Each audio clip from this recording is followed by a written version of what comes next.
नमस्कार साथियों, आज की इस क्लास में हम लोग जो है यूपीपीसी आरओ और उत्तर प्रदेश पुलिस के लिए जो है विज्ञान एवं प्रौद्योगिकी, साइंस एवं टेक्नोलॉजी के कुछ मोस्ट इंपोर्टेंट क्वेश्चंस का रिवीजन करने वाले हैं। तो चलिए करते हैं क्लास की शुरुआत। सबसे पहला प्रश्न है, भारतीय राष्ट्रीय अंतरिक्ष अनुसंधान समिति का गठन यह जो है किस वर्ष में हुआ था? तो यह 1962 में जो है गठित हुई थी भारतीय राष्ट्रीय अंतरिक्ष अनुसंधान समिति। अगर आपसे पूछा जाए एग्जाम में कि बताइए भारतीय राष्ट्रीय अंतरिक्ष अनुसंधान समिति का प्रथम अध्यक्ष कौन थे, तो इनका नाम था डॉक्टर विक्रम साराभाई। यह नाम आप सभी ने अवश्य सुना होगा, डॉक्टर विक्रम साराभाई। यही भारतीय राष्ट्रीय अंतरिक्ष अनुसंधान समिति के पहले अध्यक्ष थे। अगर हम बात करें भारतीय अंतरिक्ष विज्ञान का जनक किसको माना जाता है, तो देखिए भारतीय अंतरिक्ष विज्ञान के जनक माने जाते हैं डॉक्टर विक्रम साराभाई। अब देखिए अगला जो हमारा टॉपिक है इसके अंदर है ISRO, Indian space research organisation. यह जो है इसरो का फुल फॉर्म होता है। बात करें अगर हम इसरो की स्थापना की, तो इसकी स्थापना होती है जाकर 15 अगस्त 1969 में। 15 अगस्त 1969 में इसरो को जो है स्थापित किया गया था। इसरो का मुख्यालय कहाँ पर स्थित है, तो यह बंगलुरु में स्थित है। और इसरो के वर्तमान में अध्यक्ष कौन है, तो इसके वर्तमान में अध्यक्ष हैं डॉक्टर एस सोमनाथ। और इसरो के अगर आपसे यहाँ पे पहले अध्यक्ष पूछे जाएं तो इनका नाम था डॉक्टर विक्रम साराभाई। डॉक्टर विक्रम साराभाई इसरो के पहले अध्यक्ष थे और वर्तमान समय में जो है एस सोमनाथ इसरो के अध्यक्ष हैं। इसके अलावा अगर बात किया जाए भारतीय अंतरिक्ष आयोग का गठन कब हुआ था, तो देखिए भारतीय अंतरिक्ष आयोग का गठन हुआ था 1972 में। 1972 में जो है भारतीय अंतरिक्ष विभाग का भी गठन किया गया था और भारतीय अंतरिक्ष आयोग का भी गठन 1972 में ही हुआ था। इसके अलावा अगर एग्जाम में पूछा जाए डॉक्टर विक्रम साराभाई अंतरिक्ष केंद्र यह जो है कहाँ पर स्थित है, तो इसको हम लोग शॉर्ट में VSSC के नाम से जानते हैं, विक्रम साराभाई स्पेस सेंटर। तो डॉक्टर विक्रम साराभाई अंतरिक्ष केंद्र स्थित है तिरुवनंतपुरम शहर में। इसके अलावा अगर आपसे पूछा जाए सतीश धवन अंतरिक्ष केंद्र यह कहाँ पर स्थित है, तो यह श्री हरिकोटा आंध्र प्रदेश में स्थित है सतीश धवन अंतरिक्ष केंद्र। कुछ और अन्य इंपॉर्टेंट पॉइंट की अगर हम बात करें तो अंतरिक्ष में जाने वाला पहला भारतीय अगर पूछा जाए कौन था, तो इनका नाम था राकेश शर्मा। यह 3 अप्रैल 1984 को जो है चंद्रमा की सतह पर जाने वाले भारत के प्रथम व्यक्ति थे। इसके अलावा अगर आपसे पूछा जाए कि अंतरिक्ष में जाने वाली प्रथम भारतीय महिला का क्या नाम था, तो इनका नाम कल्पना चावला था।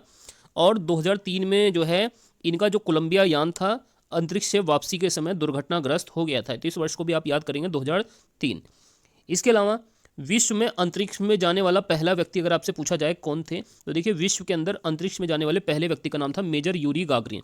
यह रूस देश से संबंधित थे और 1961 में ये जो है अंतरिक्ष में जाने वाले विश्व के प्रथम व्यक्ति बन जाते हैं। इसी प्रकार अगर आपसे पूछा जाए अंतरिक्ष में जाने वाली विश्व की प्रथम महिला का क्या नाम था, तो इनका नाम था वेलेंटीना टेरेस्कोवा। वेलेंटीना टेरेस्कोवा जो है रूस देश की थी ये भी, और 1963 में ये जो है अंतरिक्ष में जाने वाली विश्व की पहली महिला बनती हैं। इसी प्रकार अगर चंद्रमा पर पहुंचने वाला प्रथम व्यक्ति पूछा जाए कौन था, तो इनका नाम था नील आर्मस्ट्रॉन्ग। यह जो है चंद्रमा की सतह पर 1969 में जो है सबसे पहले जाने वाले व्यक्ति थे। इसके अलावा इनके साथ एक व्यक्ति और थे जिनका नाम था बज एल्ड्रिन। बज एल्ड्रिन दूसरे व्यक्ति थे और सबसे पहले व्यक्ति थे चंद्रमा की सतह पर जाने वाले नील आर्मस्ट्रॉन्ग 1969 में। अगर आपसे पूछा जाए कि बताइए भारत का प्रथम उपग्रह का क्या नाम है, तो इसका नाम है आर्यभट्ट और यह 19 अप्रैल 1975 को जो है प्रक्षेपित किया गया था। तो भारत का पहले उपग्रह का नाम क्या है, आर्यभट्ट। इसका नाम आपको याद रखना है, 1975 में यह प्रक्षेपित हुआ था। इसी प्रकार भारत का अगर दूसरा उपग्रह पूछा जाए कौन सा था, तो इसका नाम था भास्कर और यह 1979 में जो है प्रक्षेपित हुआ था। इसी प्रकार अगर आपसे पूछा जाए भारत का पहला संचार उपग्रह का क्या नाम था, तो इसका नाम था एप्पल। एप्पल जो है भारत का प्रथम संचार उपग्रह था। आइए इसके अलावा कुछ और इंपॉर्टेंट क्वेश्चन है साइंस और टेक्नोलॉजी से जुड़े हुए, इनको भी हम लोग फटाफट इनका रिवीजन कर लेते हैं। देखिए अगर आपसे पूछा जाए चंद्रयान 1 मिशन को कब छोड़ा गया था, तो यह 2008 में लॉन्च हुआ था। इसी प्रकार चंद्रयान 2 मिशन 2019 में लॉन्च किया गया और चंद्रयान 3 मिशन को जो है 2023 में लॉन्च किया गया था। हालांकि चंद्रयान 2 मिशन असफल हो गया था, लेकिन चंद्रयान 3 और चंद्रयान 1 मिशन जो थे ये पूरी तरह से सफल मिशन थे भारतीय स्पेस एजेंसी के द्वारा। इसी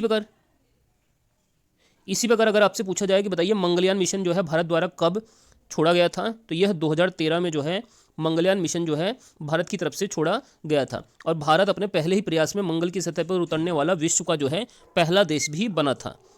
देखिए इसके अलावा अक्सर एग्जाम में जो है PSLV और GSLV की फुल फॉर्म पूछी जाती है। तो देखिए PSLV की फुल फॉर्म होती है पोलर सैटेलाइट लॉन्च व्हीकल। तो पोलर सैटेलाइट लॉन्च व्हीकल यह किसकी फुल फॉर्म होती है, PSLV की होती है। और GSLV की फुल फॉर्म होती है जियो सिंक्रोनस लॉन्च व्हीकल। तो जियो सिंक्रोनस लॉन्च व्हीकल ये GSLV की फुल फॉर्म होती है। इसके अलावा भारत ने जो है सूर्य का अध्ययन करने के लिए भी एक मिशन बनाया है जिसका नाम है आदित्य-L1। इसका भी नाम आपको याद रखना है, यह सूर्य का अध्ययन करने के लिए भारत का एक मिशन है आदित्य-L1। इसके अलावा बात करें अगर हम बार्क संगठन की BARC, तो इसका पूरा नाम है Bhabha atomic research centre, Bhabha परमाणु अनुसंधान केंद्र। बात करें अगर बार्क की स्थापना, तो इसकी स्थापना की गई थी 1957 में और इसका मुख्यालय जो है ट्राम्बे मुंबई शहर के अंदर स्थित है, भाभा परमाणु अनुसंधान केंद्र का मुख्यालय। इसके अलावा इंदिरा गांधी परमाणु अनुसंधान केंद्र, यह कहाँ पर स्थित है, तो यह कलपक्कम तमिलनाडु में स्थित है इंदिरा गांधी परमाणु अनुसंधान केंद्र, और इसकी स्थापना 1971 में की गई थी। ये भी एग्जाम के लिए इंपॉर्टेंट हो सकता है। इसके अलावा अगर बात करें हम DRDO की, इसका पूरा नाम है डिफेंस रिसर्च डेवलपमेंट ऑर्गेनाइजेशन। इसकी स्थापना होती है जाके 1958 में और DRDO का मुख्यालय नई दिल्ली में है और समीर V कामत इसके जो है वर्तमान समय में अध्यक्ष हैं। इस चीज़ को भी आपको याद रखना है। इसके अलावा बात करें अगर हम भारत में परमाणु ऊर्जा के कार्यक्रम के जनक की किसको माना जाता है, तो देखिए भारत में परमाणु ऊर्जा कार्यक्रम का जनक माना जाता है होमी जहांगीर भाभा को। होमी जहांगीर भाभा भारत में परमाणु कार्यक्रम के जनक हैं। इसके अलावा भारत में परमाणु ऊर्जा आयोग का गठन किस वर्ष हुआ था, तो यह 1948 में जो है भारत में परमाणु ऊर्जा आयोग का गठन हुआ था। इसके अलावा अगर पूछा जाए भारत ने अपना पहला परमाणु परीक्षण कब किया था और कहां पर किया था, तो यह 18 मई 1974 को जो है पोखरण राजस्थान में जो है पहला परमाणु परीक्षण भारत द्वारा किया गया था और उस समय जो प्रधानमंत्री थी भारत की, इनका नाम था इंदिरा गांधी। और यह जो पहला परमाणु परीक्षण हुआ था इसका नाम था स्माइलिंग बुद्धा नाम से यह परमाणु परीक्षण हुआ था। इसी प्रकार अगर दूसरा परमाणु परीक्षण भारत ने कब किया, तो यह 11 और 13 मई 1998 को किया गया था पोखरण राजस्थान शहर में ही, और उस समय भारत देश के प्रधानमंत्री थे अटल बिहारी वाजपेयी। और इसका जो कोड नाम था इस परमाणु परीक्षण का दूसरा जो 1998 में हुआ, इसका नाम था शक्ति 98। तो ये हमारी दोस्तों आज की जो है साइंस और प्रौद्योगिकी के ऊपर एक मोस्ट इंपॉर्टेंट क्लास थी आपके एग्जाम के लिए। अगर आप लोगों को ये क्लास अच्छी लगी है, कमेंट करके आप लोग अपनी राय जरूर दीजिए। वीडियो को अच्छी लगने पर वीडियो को लाइक करके चैनल को जरूर से सब्सक्राइब कर लें।